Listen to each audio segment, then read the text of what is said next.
This is the Ielts listening test. You will hear a number of different recordings and you will have to answer questions on what you hear. There will be time for you to read the instructions and questions, and you will have a chance to check your work. All the recordings will be played once only. The test is in 4 parts. At the end of the test, you will be given 10 minutes to transfer your answers to the answer sheet. Now turn to Part 1.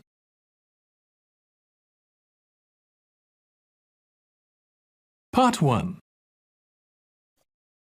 You will hear a telephone conversation between a male insurance agent and a female client who wants to make changes to her policy. First, you have some time to look at questions 1 to 5.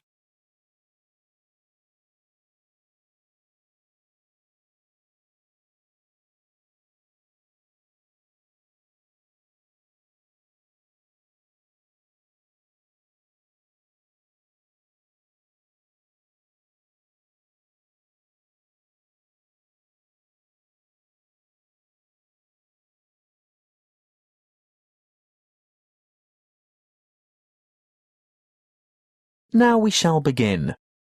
You should answer the questions as you listen, because you will not hear the recording a second time. Listen carefully and answer questions 1 to 5. Good morning, Tauber Insurance Company. How can I help you? Good morning. I want to alter my insurance policy. Is that for your house, contents or vehicle? My vehicle. Can you give me the number of the policy, please? Certainly, I have it here in front of me. It's ZQW 5009. And what make and model of car is it? It's a Mazda Marvel. And what's the CC rating? Sorry, what do you mean? How big is the engine? Is it 1,500 or 1,800 cc, for example? Oh, that. It's actually much bigger than that. It's 2,500 cc. Thank you. Now, I just have to ask you a few questions to verify your identity. What name is the policy under? Heathcote. Let me just bring that up on the computer. Yes. Can I just confirm your first name, please? Well, my first name is Lisa, but I'm known by my middle name, Marie. Right. I see both here, but Lisa is the one I want for ID purposes. And your date of birth, Lisa? I mean, Marie. The 22nd of August, 1955. Correct. Just one more question before we get started. Can you remember the password on this policy? Oh dear, I didn't know I had a password on it. Everyone has a password. Would you like to take a guess? Possibly it's my mother's name. And what would that be? Sophia. Sorry, guess again. All right. Oh, I remember now. It's my grandfather's name, Jack. Yes, followed by some numbers. 1897, right? Correct. Now we can get down to business. What exactly do you want to change? Well, a couple of things. Firstly, I think it's overvalued at the moment. Can we reduce the value by $5,000? You mean bring it down to $15,000? Yes, I'm sure it's lost quite a bit of value over the past year. Done. Now, what's the other thing? Before you hear the rest of the talk, you have some time to look at questions 6 to 10.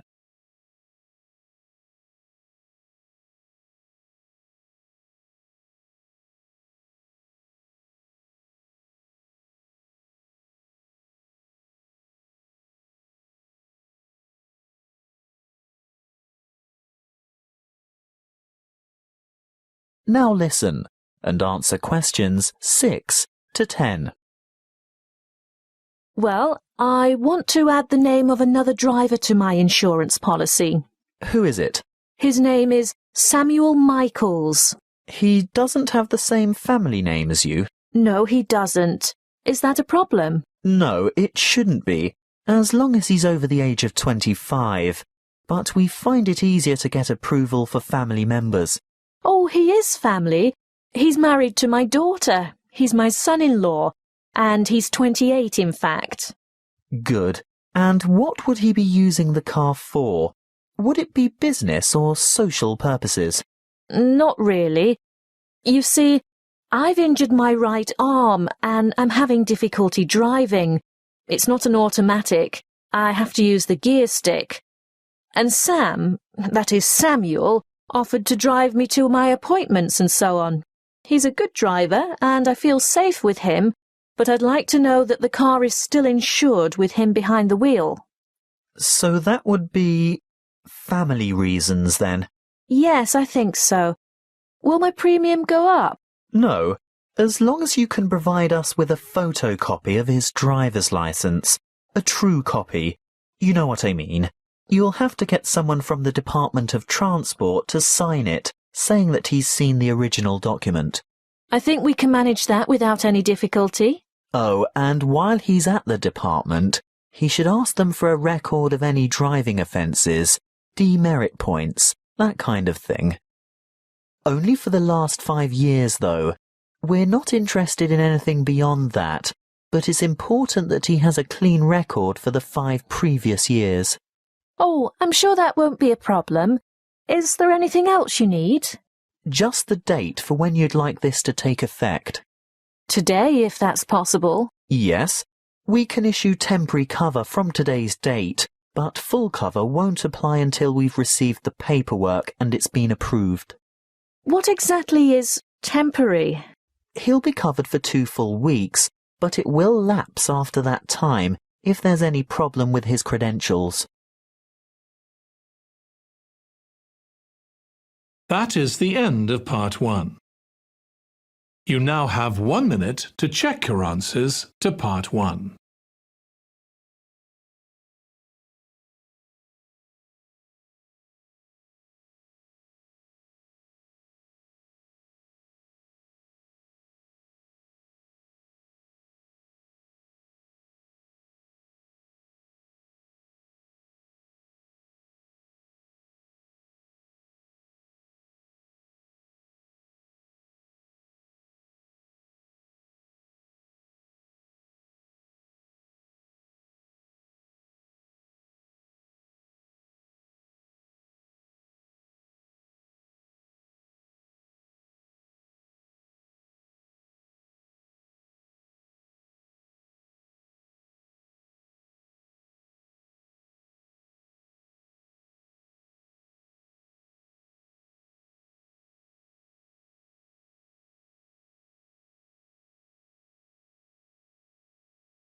Part 2. You will hear a counsellor from Health Services talking about confidence and goal setting. First, you have some time to look at questions 11 to 16.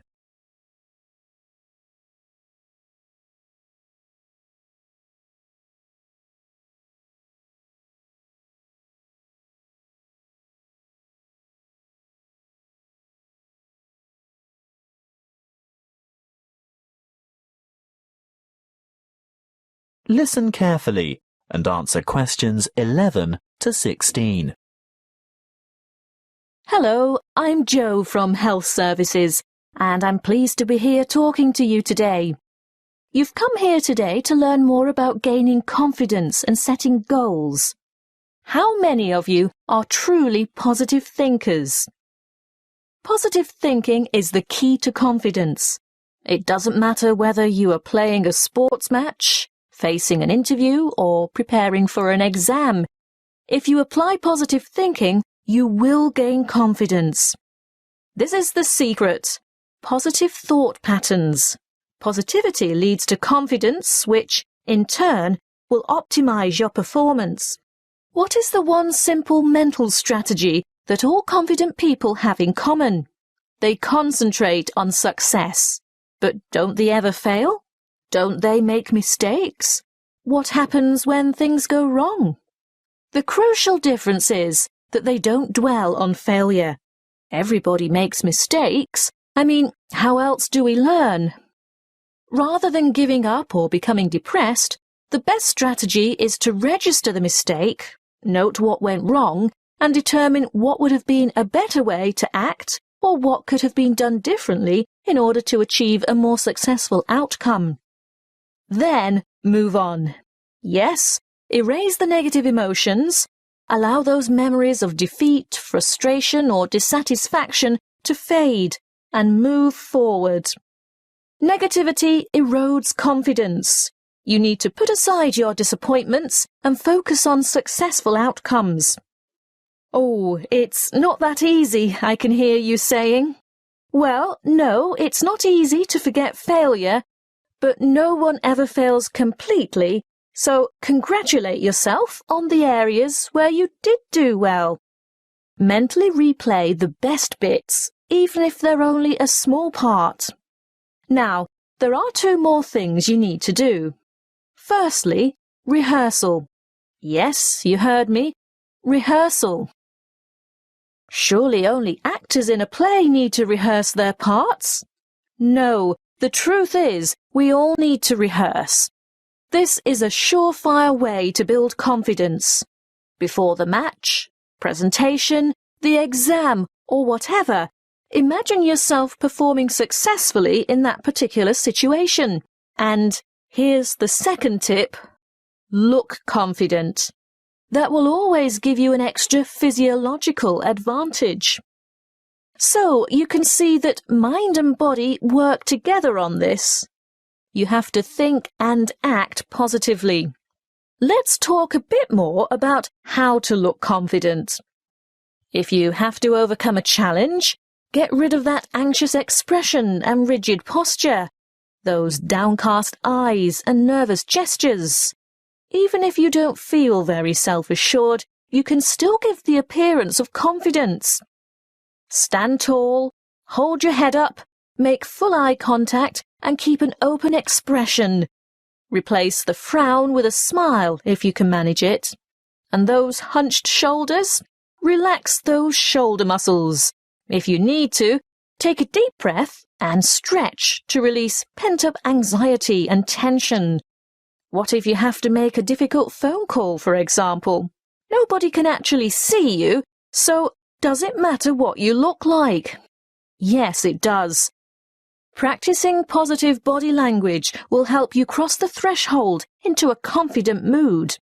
Before we move on to talk about goal setting, it may surprise you to know that once you have set a goal in life, the brain responds with a burst of activity, which we experience as... That's right, happiness. And what happens when the goal is achieved? Yes, there is another burst of activity and another feeling of happiness. Before you hear the rest of the talk, you have some time to look at questions 17 to 20.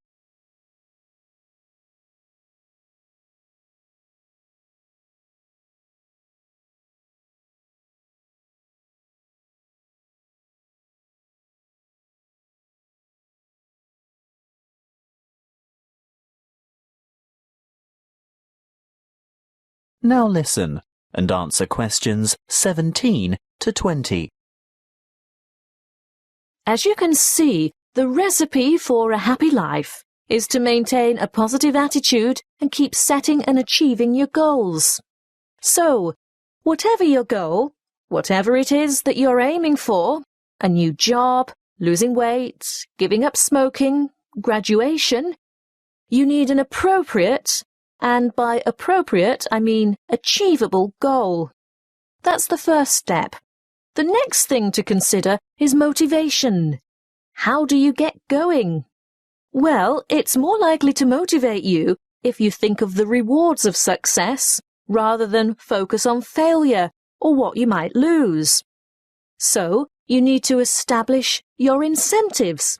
After that, you'll have to work out the various stages and phases that you'll need to go through along the way and prepare for each one of them. If you're not naturally motivated, keep the targets small and achievable. but it really is important to ensure you collect the resources to accomplish the various steps. If you have performed that particular task before, you may already have the resources, or at least know where to get them from. If not, ask someone who has already succeeded. When you have got this far, the next stage is obvious. Yes, you have to take the first step. That's not quite all there is to it, though. The final thing is to remember to keep track of what you've accomplished. In other words, be sure to maintain a progress log. That way you can look back at your previous small successes and watch your progress along the way to achieving your goal. That is the end of part 2. You now have 30 seconds to check your answers to part 2.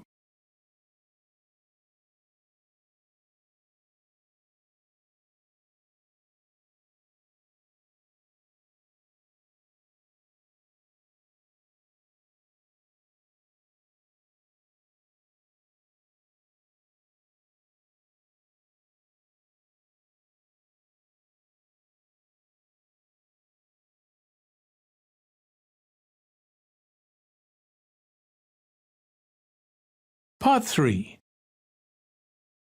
You will hear a conversation between two students and their professor, who is asking them to organise a panel discussion for an upcoming conference. First, you have some time to look at questions 21 to 23.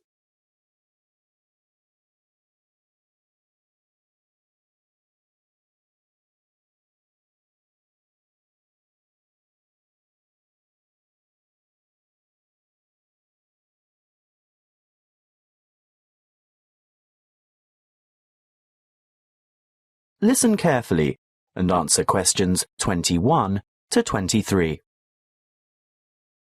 Come in and sit down, Louise, Stuart.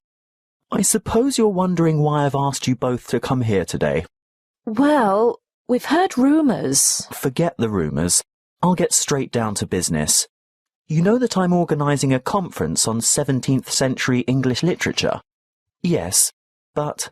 Well, I've arranged for 3 keynote speakers, and I've invited 25 panellists so that we can have 5 panel discussions. And I want you two to organise one of the panel discussions. But we haven't done that before. Is it like a team presentation? No, the purpose is quite different. In a team presentation, the group presents agreed-upon views, as you have both done at the end of a group project. Yes. Well, in a panel discussion, the purpose is to put forward different views. We want to expose the audience to several different viewpoints at the same session. It can help the audience evaluate their own positions regarding specific issues, and if it's well conducted, it's usually more interesting than a single speaker forum. Before you hear the rest of the conversation, you have some time to look at questions 24 to 30.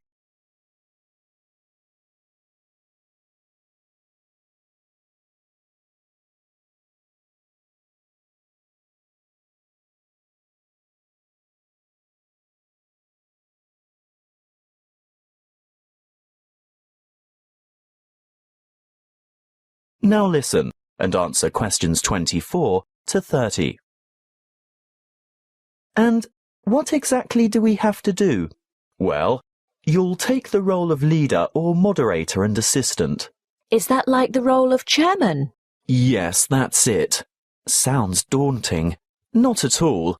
I've already done a great deal of the preparation myself. Let me run through the procedure with you. I've singled out an issue that will entail quite some conflict of opinion. I've selected panellists who are well informed and will probably have contradictory points of view. That's very important, you know.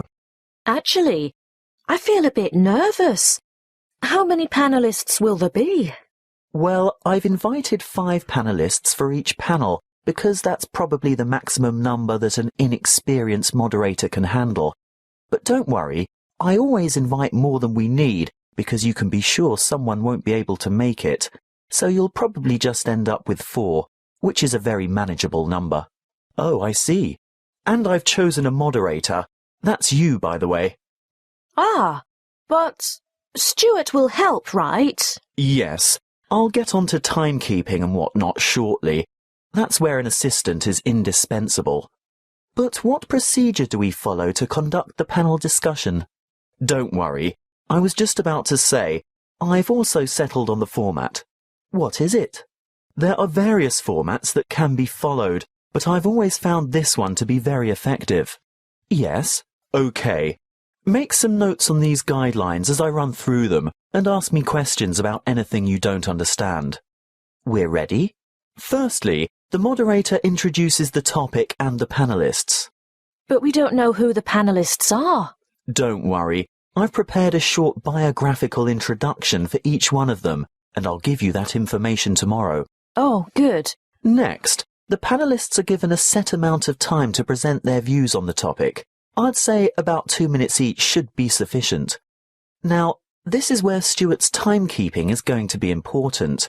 You have to keep to the schedule all the way through because the lecture room has only been booked for an hour. How do I indicate when the time is up?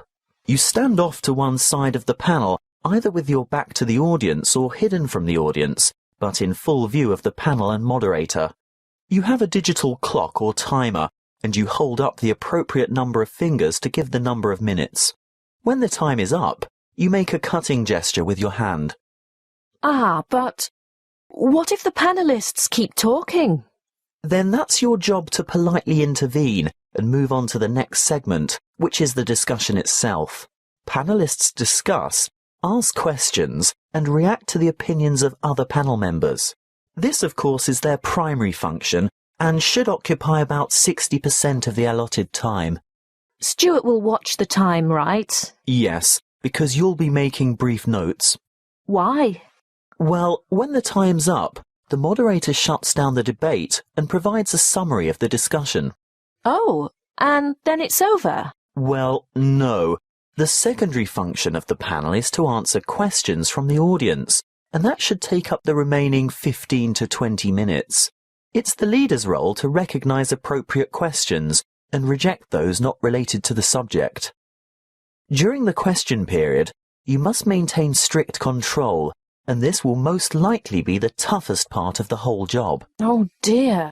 Stuart will of course help you here by ensuring that as many people as possible have a chance to ask their questions, and that no one member of the audience tries to dominate.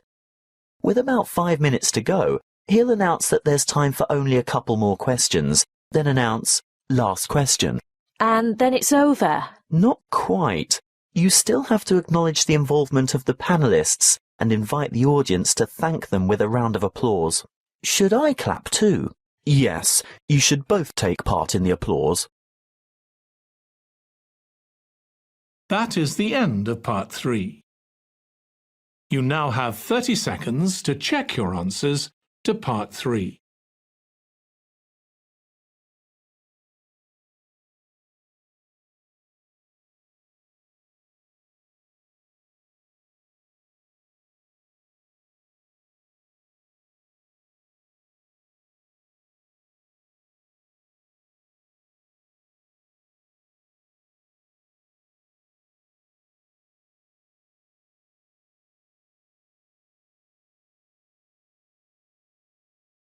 Part 4. You will hear a talk on hydroelectric power. First, you have some time to look at questions 31 to 40.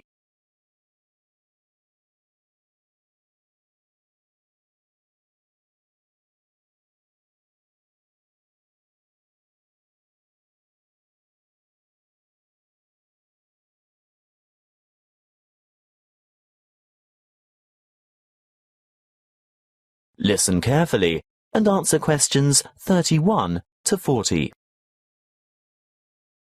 Welcome to our series on renewable resources. The topic today is hydropower. As you most probably know, hydro means water, so we are talking about using water to generate electricity. Of course, there are many ways to generate electricity, but hydropower is important to the community. Firstly and obviously because it's renewable.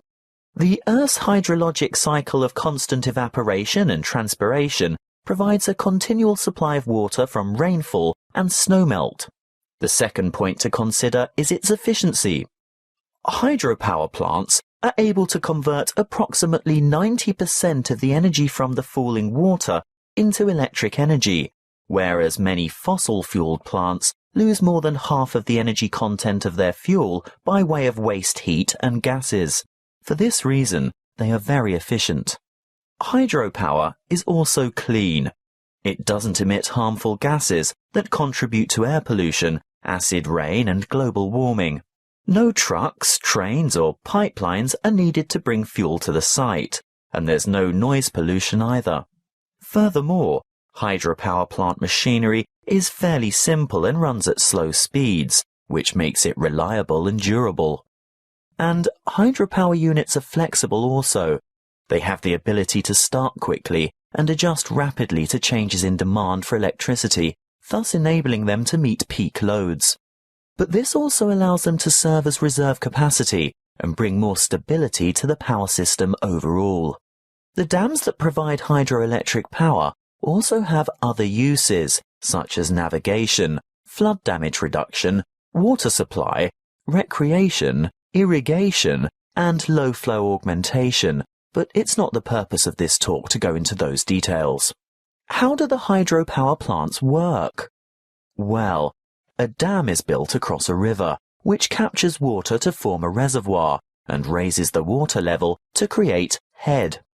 Think of head as the vertical distance that the water falls as it passes through the dam. In other words, the difference in water level between the reservoir behind the dam and the river below.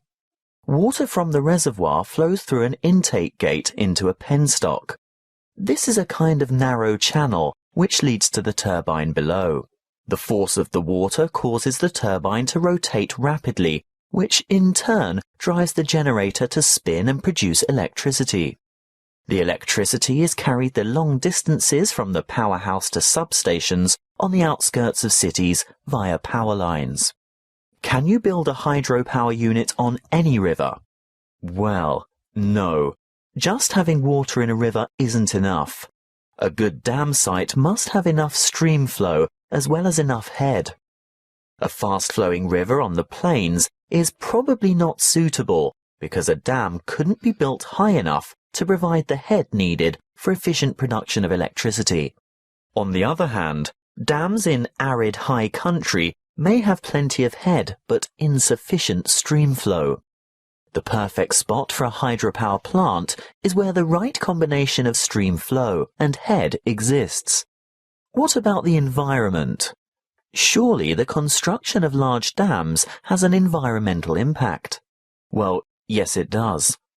Certainly dams and reservoirs are built to improve the lives of people living in towns, farming communities and cities. But there must be a balance between development and preserving the natural environment. Needless to say, the natural river environment is changed, which leads to changes in river ecology and aquatic habitat. Sometimes, for example, dissolved oxygen levels below dams get so low in summer that there is a negative impact on aquatic life. These levels can be improved, however, by using special aerating turbines and/or injecting oxygen directly into the stream flow. In order to protect and improve the habitat for endangered and other species of birds, fish and water life, there needs to be a thorough review of operating plans to see if a better balance can be achieved.